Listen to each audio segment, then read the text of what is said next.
Narito na ang Veritas Editorial, ang paninindigan ng Veritas 846 sa mga napapanahong usapin sa bansa. Pakinggan si Reverend Father Anton C.T. Pascual, Pangulo ng Veritas 846, ang radyo ng simbahan. Veritas Editorial. Kapanalig, job skills mismatching. Ito po ang malaking problema sa Pilipinas na hindi pa rin natutugunan ng pamahalaan at education sector. Sa pag-aaral ng Philippine Business for Education, malaki ang ambag ng job skills mismatching sa unemployment at underemployment sa bansa na kung saan hindi napapakinabangan ang potensyal ng young workforce.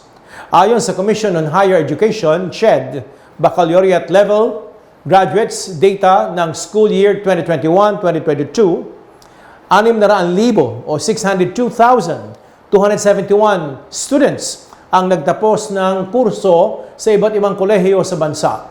Natuklasan ng Philippine Institute for Development Studies, PIDS, sa kanilang pag-aaral sa 14% ng mga Pilipinong employee ay overqualified or overeducated sa kanilang trabaho, ngunit maliit lamang ang kanilang tinatanggap na sahod. No? Hindi ba unfair yan, kapanalig? Ipinahayag po ng PIDS na tinatanggap ng job seekers ang trabaho na hindi kailangan ng skills o akma sa kanilang pinagsanayan at pinag-aralan dahil nga ang kinuhang college course ay maliit lang ang demand sa job market. Ang job mismatches ay pangunahing dahilan kung bakit hindi tumatagal sa trabaho ang mga bagong tanggap na empleyado.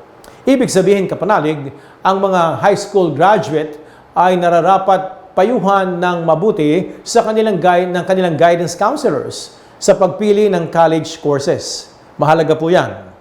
Sa Social Encyclical Laborem Exertions ni St. John Paul II, pinahalagahan ng simbahan ang dignidad ng isang manggagawa sa lugar ng paggawa, tulad ng the subordination of work to man, the primacy of the worker over the whole of instruments, the rights of the human person as the determining factor of all socio-economic, technological, and productive processes that must be recognized, and some elements that can help all men identify with Christ through their own work. Kapanalig, upang tugunan ang problema sa job mismatches, iminumungkahi ng PIDS Senior Researcher Dr. Connie Bayudan Dacuycoy ang pagkakaroon ng Labor Market Information System na magsisilbing central database na kokolekta, nag-aanalisa, magpapakalat ng labor market trends, skills demands, at pangangailangan sa labor workforce. Iginiit ng PIDS na ang mga outdated na data at kulang na labor market information ang ugat ng skills mismatches.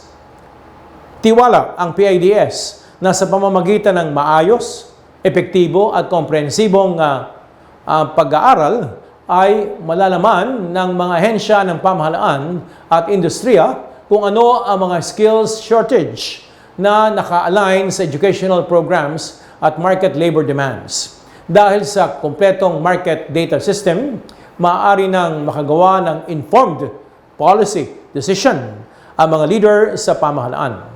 Kaya kapanalig, mareresolba lamang ang problema sa job mismatches sa Pilipinas kung mayroong maayos na strategic collaboration sa pagitan ng pamahalaan, business industries, at educational institutions. Kaya kapanalig, ipagdasal po natin ang ating pamahalaan naway ito'y makipag-ugnayan sa private sector, pati na rin sa mga civil society, upang ang pangangailangan sa job matching ay tunay na matugunan sa ating bansa, upang ang ating mga napag-aralan ay magkaroon talaga ng karampatang pasahod at benepisyo.